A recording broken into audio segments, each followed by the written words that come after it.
오늘은 한국 사회의 반사회적 성격 장애론을 한번 살펴볼까 합니다. 한국 사회의 반사회적 성격자들이 걱정하고 있는 현실을 놓고 우리는 어째서 한국 사회에 이토록 반사회적 성격자가 늘어나는 것인가? 또 성격 장애증은 어떤 것이며 특히 반사회적 성격증은 어떻게 해서 지금 늘어나고 있고 사회 도처가 거의 범죄 상황과 같은 불안한 일들이 벌어지고 있는 것인가 하는 것을 살펴보려고 합니다.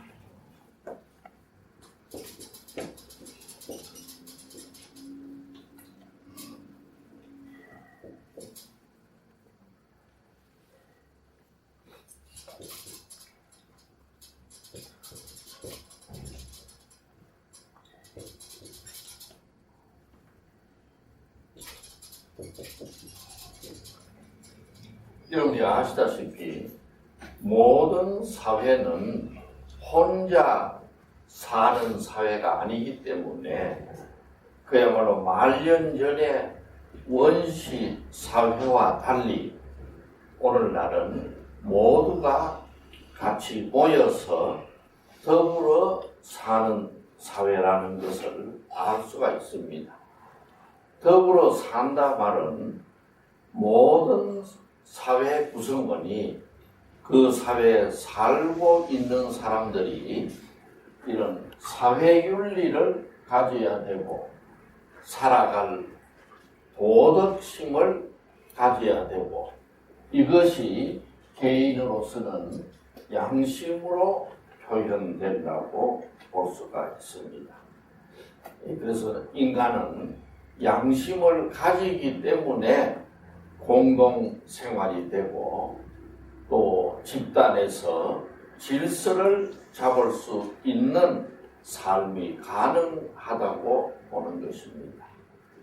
이러한 양심은 그런 의미에서 원시시대 이래 집단 생활에서 계속 내려오고 있고 이 양심이 어떠해야 된다 하는 것은 사회에 따라서 달라진다고 봅니다. 그 사회 공동체에 따라서 그 사람들의 요청 때문에 그 사회에 사는 사람들의 양심이 생겨나고 그 양심에 따라서 살기 때문에 모든 사람들은 서로가 질서 있게 조화롭게 싸움을 하지 아니하고 평화롭게 살아갈 수가 있는 근거가 발생한다고 생각을 하는 것입니다. 그래서 이 양심이라는 것은 너무나 중요한 문제이라는 것을 우리는 새삼스럽게 알게 되는 것인데 이 양심은 우리가 이미 배운 바와 같이 누구를 통해서 형성되나요?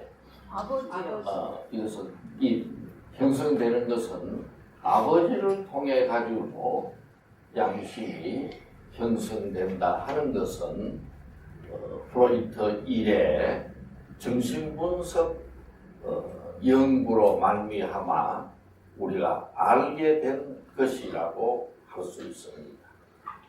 양심은 주로 개인에게 있어서는 아버지가 양심을 형성시키는 그러한 작용을 하고 있고 아버지는 또 그의 아버지와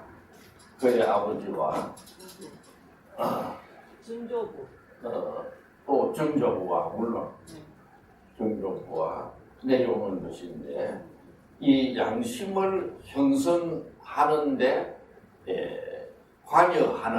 관여하는 것이 종교라고 볼 수가 있습니다. 종교 또 사회 도덕, 또 인간에 내려오는 관습, 이런 것들은 양심을 형성시키는 데 있어서 배경이 되는 그러한 역할을 하고 있다, 이렇게 생각합니다. 그래서 종교나 도덕이나 관습이 정족으로부터 조부, 아버지를 통하여 만 5, 6세 되는 아이에게 전달이 되어서 그것이 교육이 되어 가지고 이 세상에 태어난 아이들은 점점 자라면서 자기도 모르게 양심을 형성해 가는데 이 과정이 뭐라고 했습니까? 사회화 현상이라고 볼 수가 있습니다. 그래서 태어난 인간은, 태어난 아이들은 저절 때부터 자라나면서 점점 양심을 배우는 사회화 훈련을 하고 자라나기 때문에 결과적으로 보면은 프로이트 선생이 말씀한 바와 같이 인간은 태어날 때는 본능만 가지고 태어나는데,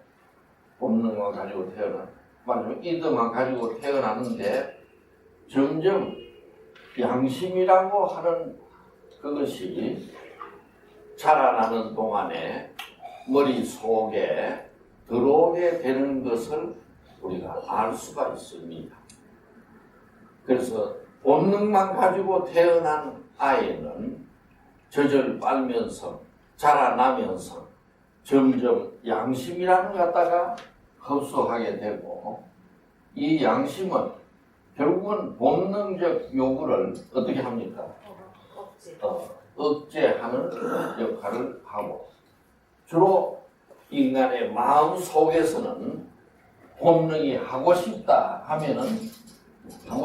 이래 하면은 양심은 뭐라 그럽니까? 안 된다. 주로 안 된다 합니다. 된다 소리 잘 안 해요. 안 된다. 그래서 양심은, 본능은 하고 싶다. 젖을 빨고 싶다. 또 남의 장난감을 가지고 싶다. 또 내 혼자 젖을 먹고 싶다. 독점하고 싶다. 이렇게 하고 싶다고 하는데 반하여 양심은 안 된다. 이렇게 마음속에 하는 장치가 생겨난다 하는 것을 우리는 알 수가 있습니다. 그래서 본능은 하고 싶다, 양심은 안 된다. 이러니까 어떻게 해야 됩니까?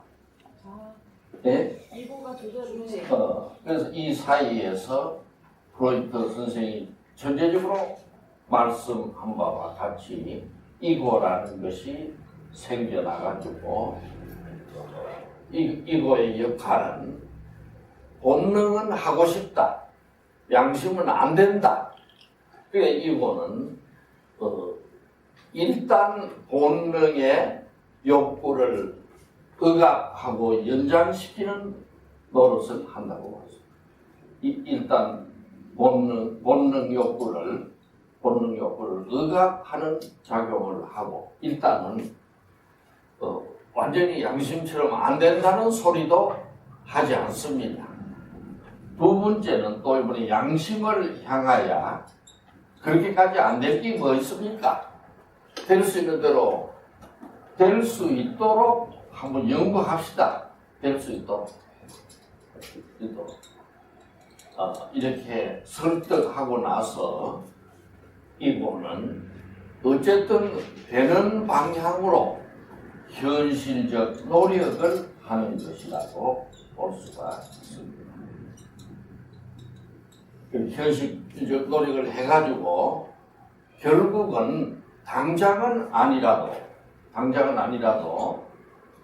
먼 훗날에 자기 본능의 욕구를 어떻게 합니까? 충족시키도록 만드는 것이 자아다. 이렇게 해석할 수가 있습니다. 우리는 여기에 대해서 여러 번 검토한 바 있습니다만 양심이라고 하는 걸 놓고 우리가 설명을 해보면은 이와 같은 그러한 말이 되리라고 봅니다. 다시 말해서 본능은 하고 싶다. 양심은 마음속에 있는 양심은 안 된다. 그냥 그 사이에서 자아가 생겨나서 일단 본능을 억압시켜 놓고 또 양심도 좀 설득을 하고 본능이 이렇게 원하니까 좀 되는 대로 한번 연구를 합시다 해놓고는 자아는 현실적으로 가능하도록 노력을 해서 결과적으로 먼 훗날에는 충족시키도록 하는 것이 자아다. 이렇게 말할 수 있는 것입니다.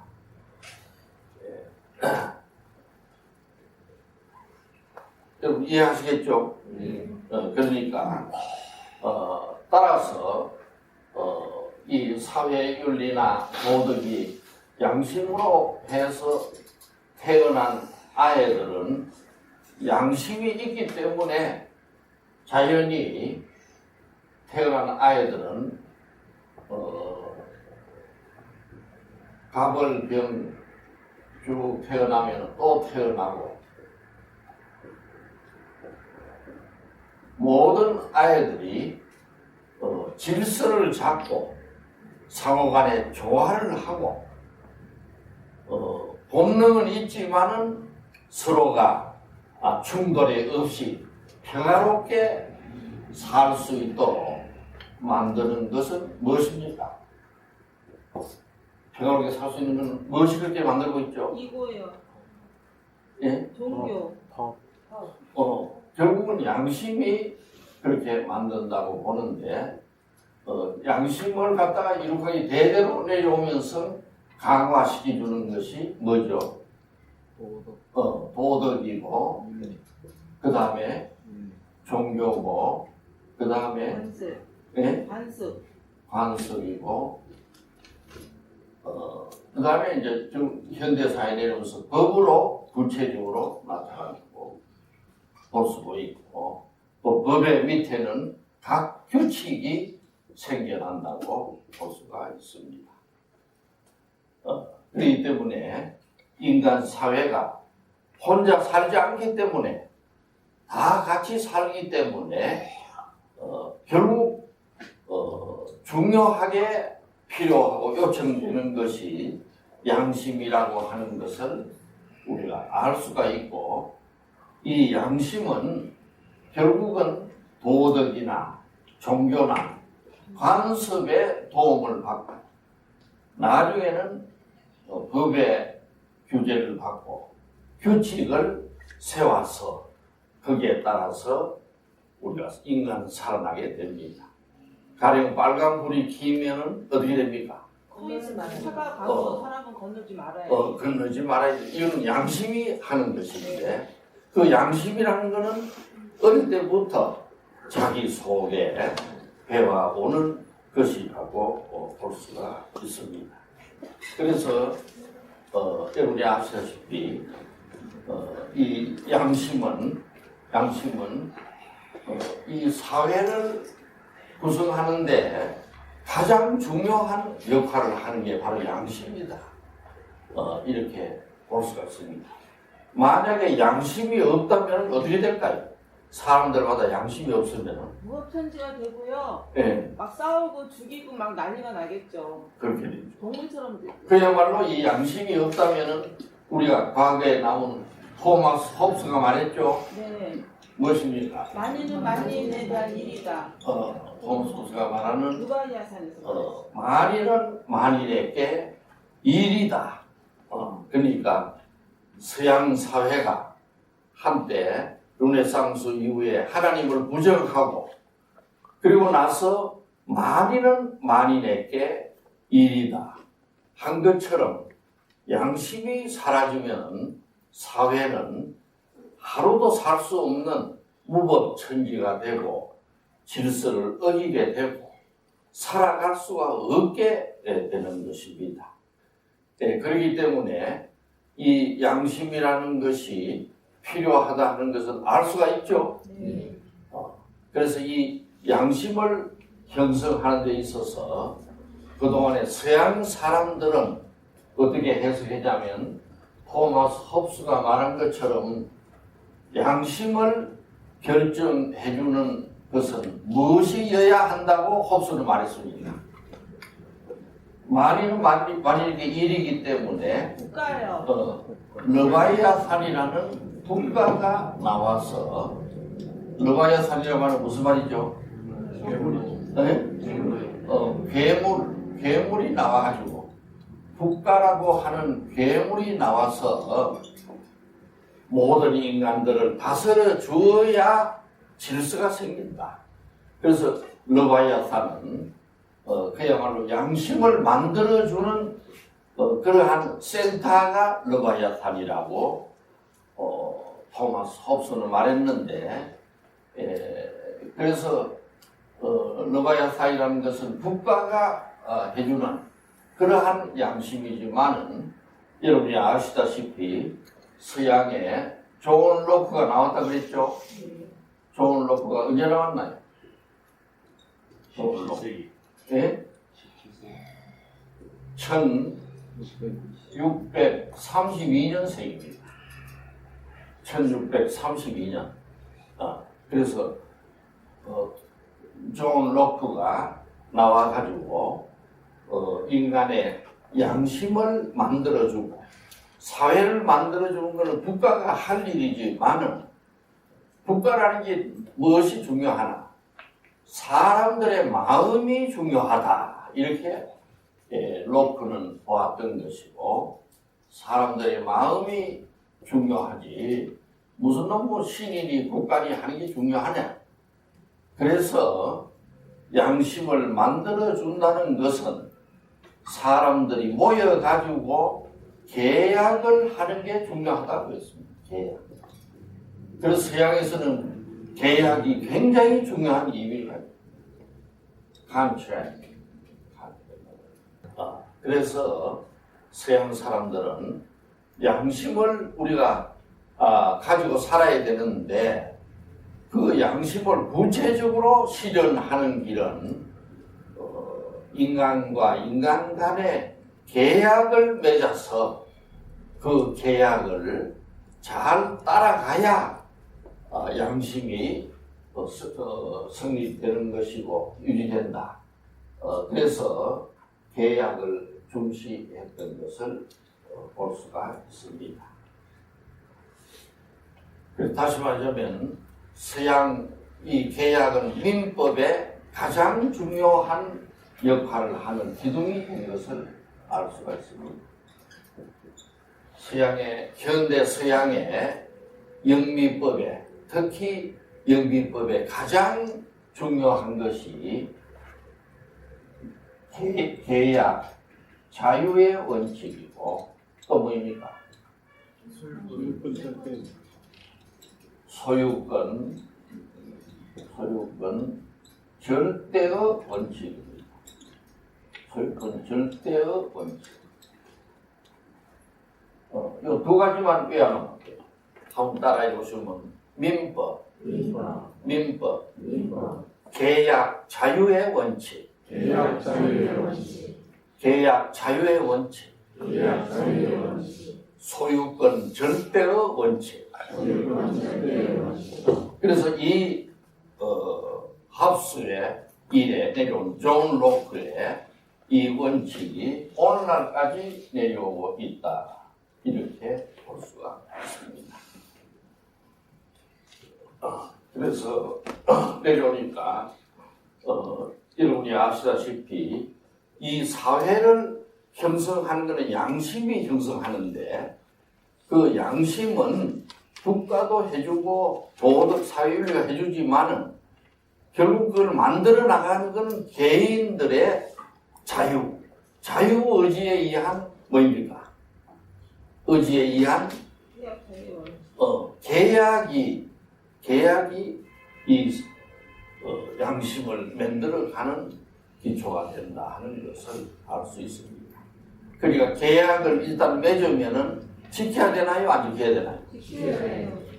계약을 맺으면 어떤 일이 있어도 지켜야 되는 게 이 양심을 지키는 원칙이 되고 있다고 보는 것이죠. 그 대신 계약을 할 때는 누가 강제로 합니까? 각자가 자유롭게 합니다. 네? 각자가 자유롭게. 각자가 자유롭게 해서 계약을 해가지고 모두가 이 사회를 운영하는 데 있어서 그러한 작용을 하는데 이것이 집 올라가 보면 양심의 역할을 한다 하는 것을 알 수가 있습니다. 그래서 이 양심이 얼마나 사회를 만드는 데 중요한 것이라 하는 것은 우리가 누구나 아시는 바와 같습니다. 예, 근데 문제는 존 로크에 의해서 계약이 중요하다. 계약 자유의 원칙이다. 소유권 절대의 원칙이다. 해가지고 이 원칙을 따라 내려오는데 1632년에 출생한 요 외우기는 좋아요. 어떻게 외우면 됩니까? 예? 어떻게 외우면 되나요? 1632. 1632로 외우면 되나요? 네, 이거 어떻게 해요? 1632로. 그래서 나는 어떻게 외웠냐면 내가 1934년생으로 돼 있어요. 예. 그래서 302년 전에 나보다 302년 전에 나왔어. 존 로크가. 어쨌든 뭐 그건 각자 외우고. 그래서 그 존 로크는 서양 민법의 주요한 기둥인 계약 자유의 원칙과 소유권 절대의 원칙을 가지고 운영하고 있고 이게 사회의 양심의 역할을 하고 있는 거다. 자유세계. 여러분 이제 알겠습니까? 네. 그런데 한 가지 더 지적해야 될 거는 사람들은 자기가 열심히 노동하고 자기가 번 거는 자기 것이다 이래 돼 있죠. 그 소유권 절대의 원칙이죠. 자기 거는 자기 마음대로 할 수 있나요 없나요? 마음대로 할 수 있고 한 게 남이 침해 못하는 게 소유권 절대의 원칙인데 여러분이 아시다시피 서양의 산업혁명이 나와가지고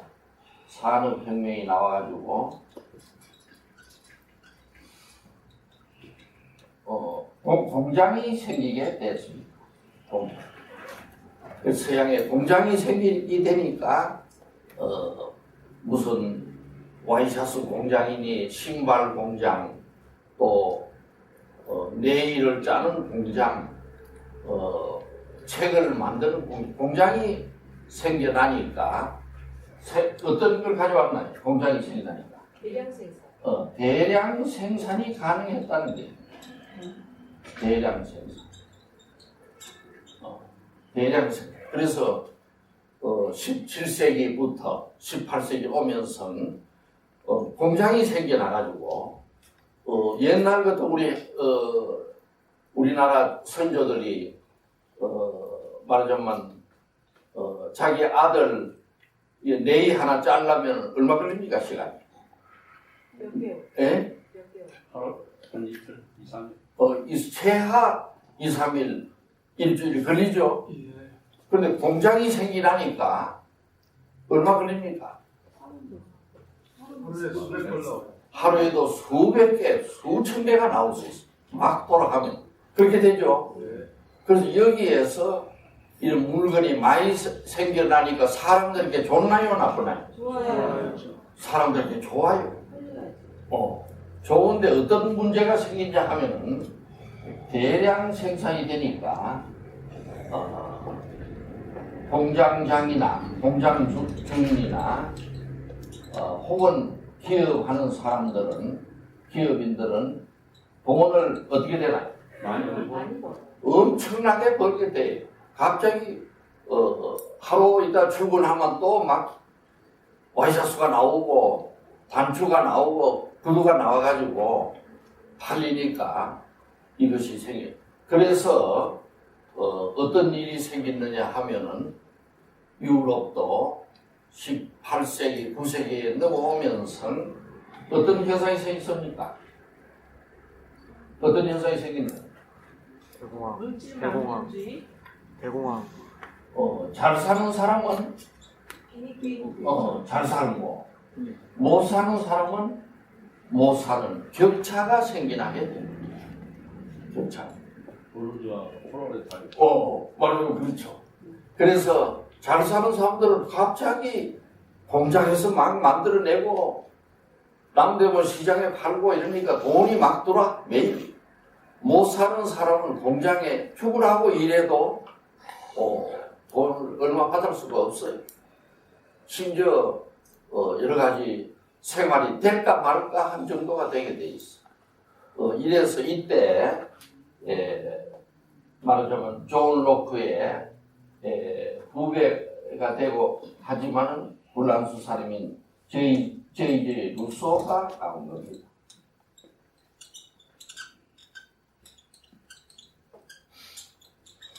한번 따라해보죠.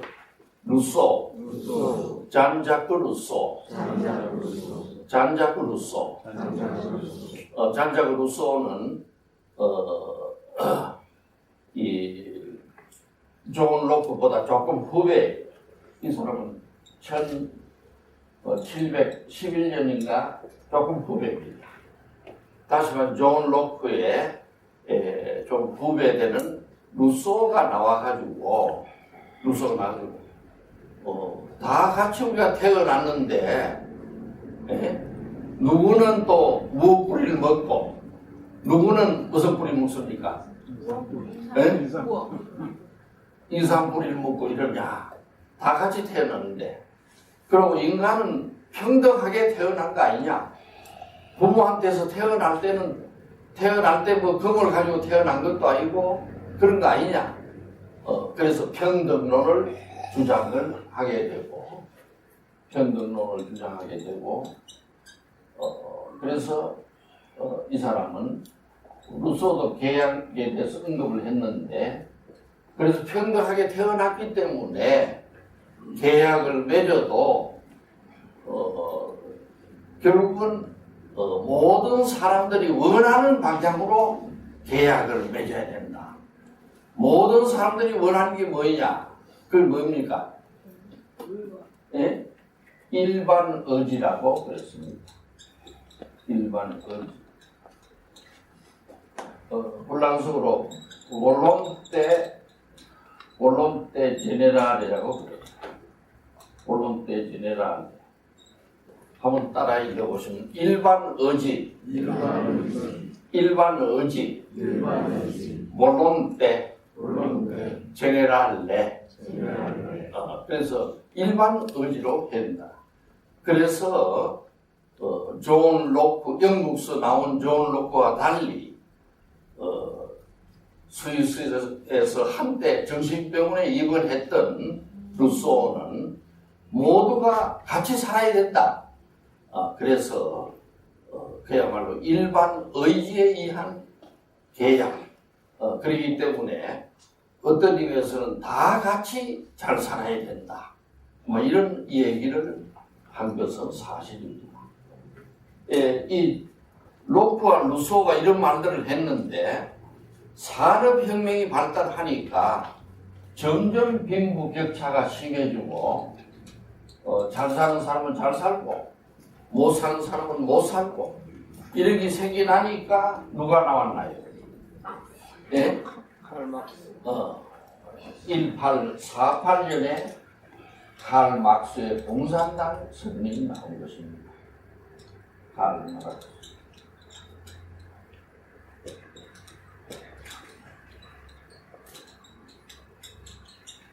한번 따라해 보시죠. 1848년 칼 막스 공산당 선언. 그리고 공산당 선언이라는 것은 여러분이 아시다시피 못 사는 사람들이 그 마르크스는 누구라 그랬나요? 못 사는 사람을 노동자, 농민, 노동자 계급이요, 농민, 프롤레타리아가 단결해가지고 잘 사는 사람 부르조아를 때리 부시자. 저 부르조아가 가지고 있는 공장을 다 때리 부시거나 안 그러면 우리가 가서 차지해가지고 하자. 이게 마르크스의 공산당 선언이라고 볼 수가 있습니다. 이에 대해서 내가 책을 낸 바 있죠. 마르크스 모택동이라는 책을 냈죠. 김일성. 그래서 우리 역사적으로 보면 여러 학자들이 있지만은 양심을 지켜야 되는 걸 둘러싸고 토마스 홉스가 국가가 필요하다 이런 데 많아야 존 로크는 개인이 자유로이 계약을 해야 된다. 그래서 로크가 나왔고 그 다음에 루소는 인간 평등론을 주장을 해서 인간 평등에 의한 계약 이런 걸 갖다가 주장해 왔는데 산업혁명 후에 이런 대량 생산이 되었기 때문에 이런 문제가 나왔을 적에 1868년에 마르쿠스가 나와서 공산당 선언을 하게 된 것입니다. 그리고 공산당 선언이 뭐냐 하면 서양의 옛날에 조상들은 다 비슷하게 살았는데 누구는 공장 하나 가졌다고 저리 잘 살고 누구는 또 공장이 없다고 저리 못 사냐 때리 부시자 한 게 공산선언인데 여러분이 아시다시피 이게 혁명으로 성공한 거는 언제입니까? 1917년 그 후에 완전 성공은 1919년에 소련에서 가장 후진 국가 서양에서 그 당시 소련은 농업 국가예요. 그리고 공장도 없었고 가장 후진 소련에서 공산당 혁명이 성공했던 것은 여러분이 아시는 바와 같습니다. 이거는 이 마르쿠스의 예언과는 달리 마르쿠스는 자본주의가 극도로 발달하면 혁명이 나서 그럴 것이라 했는데 마르쿠스의 예언과 달리 공산당 혁명은 레닌이 1차 대전에 소련 병사들을 선동해가지고 공산혁명을 한 것입니다. 그래서 공산혁명을 해가지고 스타린이 해서 공산권이 70여 년간 계속됐죠. 그게 또 어디로 돌아갔나요? 우리가 북한이요, 북한. 북한으로 또 돌아왔고 1945년 해방이 된 것까지는 고마운데 소련 군대가 들어오는 바람에 소련 군대를 따라서 공산주의가 어디까지 돌아왔나요? 북한이요. 북한까지 38 이후까지 6.25 전쟁이 났잖아요. 돌았던 것을 뭐 더 말할 필요가 없습니다. 그래서 왜 그러면 이런 소리를 자꾸 하느냐? 양심을 중심으로 생각할 때 이렇게 흘러왔다. 이렇게 볼 수가 있죠. 그렇지 않나요? 그 양심이 있어야 사회 질서가 되는 건데 그 양심의 형성 과정이 이렇게 되었다는 거죠. 그래서 북한에 온 것인데 여러분이 아시다시피 50년에 6.25 전쟁이 나고 그 후에 김일성이는 계속해서 남한에 말게나 하는 사람은 다 잡아갔어.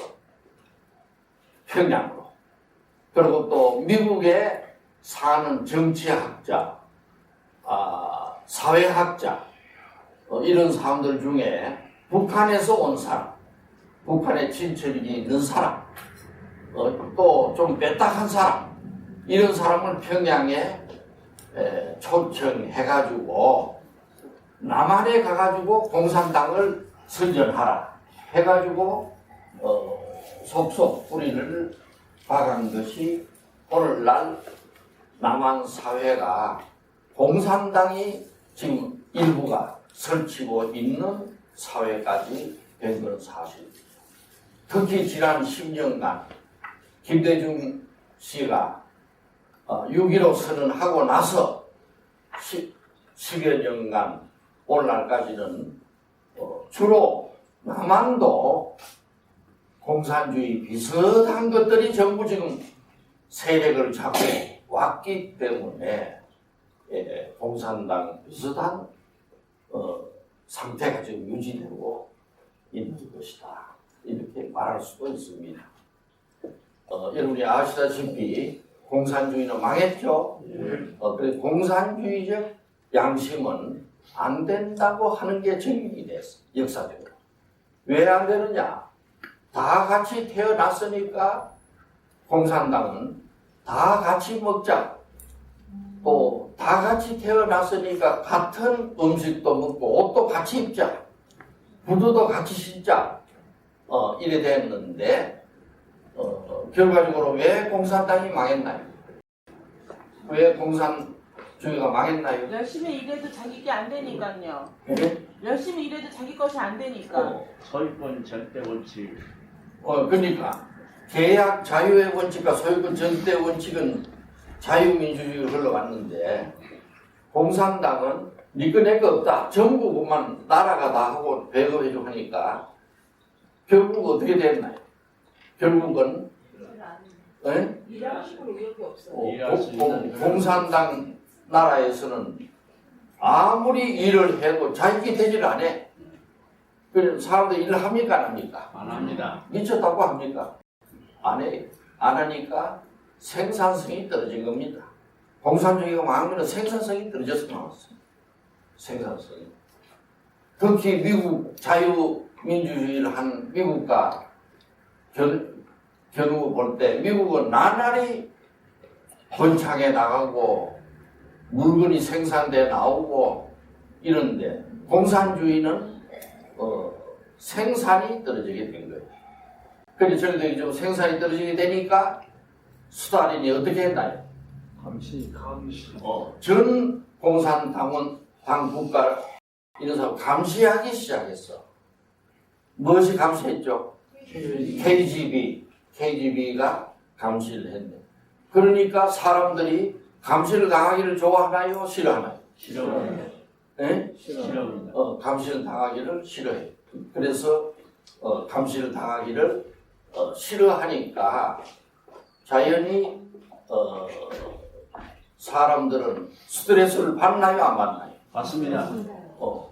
스트레스를 받으니까 아이고 저것들이 또 내 욕을 하고 웃었구나. 또 나를 잡아가려고 하는구나. 이걸 보니까 기분이 나쁘고 이러니까 화가 나고 이러다 보니까 소련의 공산당 사회는 점점 생산성이 떨어진 데다가 알코올을 마시게 됐다 그랬죠? 예. 알코올을. 무슨 술을 마신다고 그랬나요? 보드카가 독하기가 얼마입니까? 45도. 45도쯤 되나요? 아주 뭐 소주는 얼마더라? 19도. 20도. 그러면 그 독한 걸 막 마시제끼니까 결과적으로 이 알코올 한 잔을 고치기도 어렵지만은 그거는 내 세포를 파괴하니까 간의 세포를 파괴하니까 결국은 모든 소련의 노동자나 국민들이 길길 죽게 돼 가고 있었다 하는 걸 알 수가 있습니다. 그러니까 이번에는 스탈린의 후계자 브르즈네프라는 놈이 어떻게 했죠? 그러니까 자연히 노동자의 천국을 만들겠다는 공산 국가를 해봐도 생산성이 떨어지고 술만 모두 마시고 이러니까 도저히 미국한테 상대가 안 되니까 연구한 것이 국가가 주도해서 핵과 미사일을 만들어 가지고 미국을 쳐자 무기를 만들게 된 것이라 하는 것은 한때 내가 얘기했죠. 예. 그 소련의 생산량의 13%를 넣었어. 넣어가지고는 무기를 막 만들고, 핵을 만들고, 미사일을 만들고, 했는데, 그러더만 미국이 꼼짝 못할 줄 알았는데, 레이간이라고 하는 배우가 나왔죠? 예. 그렇죠? 예. 레이간이가 배우지만 그것도 누굽니까? 그래서 레이간이가 연구를 한 것이 무엇이죠? 스타워즈. 인공위성에서 소련을 감시하는 걸 만들어버렸어. 그래가지고 소련에서 핵을 실은 미사일이 미국으로 쏘오면은 얼마 걸리죠? 24분 25분. 소련에서 워싱턴으로 쏘오면은 최하 13분 내지 20분이 걸려요. 그러면 13분 내지 20분 걸리는데 레이간이의 인공위성은 위에서 벌써 쏘은 그 자체도 알아. 미사일이 쏘으려고 가는 놈까지 보이니까. 그렇죠? 누르는 것도 보여요, 위에서. 그러니까 눌린다 하면 미사일 날아오죠. 날아오다가 그 위에서 바로 제가닥 하면은 오던 게 있구만. 그 자리에서 폭발해. 폭발해주고 쏘은 장소가 왕창 숭배받지 되고 이렇게 됐어. 내가 오늘 많이 자꾸 옆으로 가는데 여러분 재미도 없죠? 재밌습니다. 좋습니다. 양심이 얘기한다 가지고 그래가지고 소련이 망하기 시작해서 고르바초프가 나왔다 그랬죠? 예. 그 고르바초프는 여기 위에 조금 점이 있잖아. 네. 꼭 한반도 비슷한 게 있죠. 그런데다가 자기도 부인이 아주 미인이에요. 모스크바 대학 철학과 나왔어. 그러니까 너무 여자가 미인 같으면 여자 말을 듣게 되니까 자연히 고르바초프가 공산당 가지고 안 되겠다. 이래가지고는 베레스트로이카를 해서 결국 망해버렸어. 공산당은 망했습니다. 망했는데도 안 망했다고 오직 지금 버티고 있는 데가 있죠. 놀스코리아. 네? 놀스코리아. 로스코리아하고 일부요 여의도에 그들이 이게 문제입니다. 알겠습니까? 그래서 지금 내가 말이 정확하게 서론에서 얘기하는 것도 양심이라는 게 뭐냐? 존 로크가 말하는 계약 자유의 원칙이고 소유권 절대의 원칙으로 내려오는 이게 양심입니다. 양심인데 공산당의 양심은 망해버렸어요. 망해버리는데 오늘날 대한민국만은 자꾸 공산당 비슷한 소리를 해요.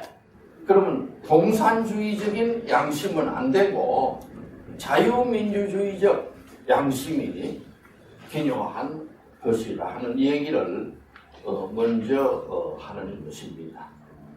이런 의미에서 이러한 현대 사회가 가지고 있는 양심을 잘 배워가지고 내려와야 건강한 사람이 되고 승리도 할 수 있는데 이러한 양심을 못 배우게 되면 어떻게 되나요?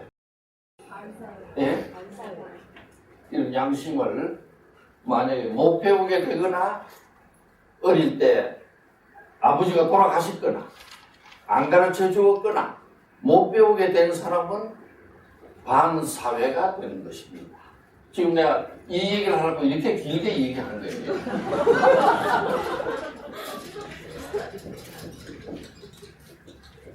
반사회 성격 장애증이라는 것은 뭐냐? 반사회 성격 장애증은 한말로 말해라. 양심이 없는 그러한 존재가 반사회적 성격자다 하는 얘기를 지금 하려고 하고 있는 거예요. 그래서 사람은 양심이 있어야지 양심이 없으면은 그 사회를 교란시키고 또 사회가 망하기 전에 그 양심이 없는 사람을 어떻게 합니까? 예? 감옥에다가 무사히 넣습니다. 그 중에서 반사회적 성격자라는 것은 양심이 없는 걸 말하는 겁니다. 양심을 못 배우는 거. 또 양심을 배워도 잘못된 양심을 배우는 거. 공산주의 양심 배우는 거. 이 전부 반사회입니다. 여러분 이해하시겠죠? 그래서 오늘 내가 말씀드리려 하는 것은 반사회적 성격 장애증은 양심을 못 배운 것이다 하는 것이고 이것은 이 사회에서 살아갈 수도 없고 한데 이러한 양심을 배운 사람들이 많아야 사회가 되지 오히려 반사회가 많으면 어떻게 되나요? 반사회가 우울거리면 강호순이 같이. 그게 강호순이요, 지종파요, 유영철, 유영철, 유영철이요, 신창원, 신창원이요, 또 한때 우중경 사건이라고 있었잖아요. 박정희, 박정희가 아니라 전두환 정권 때 순경이 하나 많이 쏘아 죽였잖아. 이 전부 반사회입니다. 반사회가 우울거리면 그 사회도 망해요. 개인도 망하고 사회도 망하고. 그런 의미에서 강호선 이 사건을 보고 그러면 한국 사회는 강호수이만 반사회냐? 다른 사람들은 모두가 양심이 올바르게 서 있느냐? 어떻게 생각하면 여러분 생각해요? 안 서있습니다. 예? 우리 강호수이 이외에도 많은 한국 사람들이 양심이 지금 마비돼 가고 있기 때문에 오늘 제목은 반사회적 성격자와 한국 사회가 이런 것이 늘어나는 점을 살펴보려고 한 겁니다.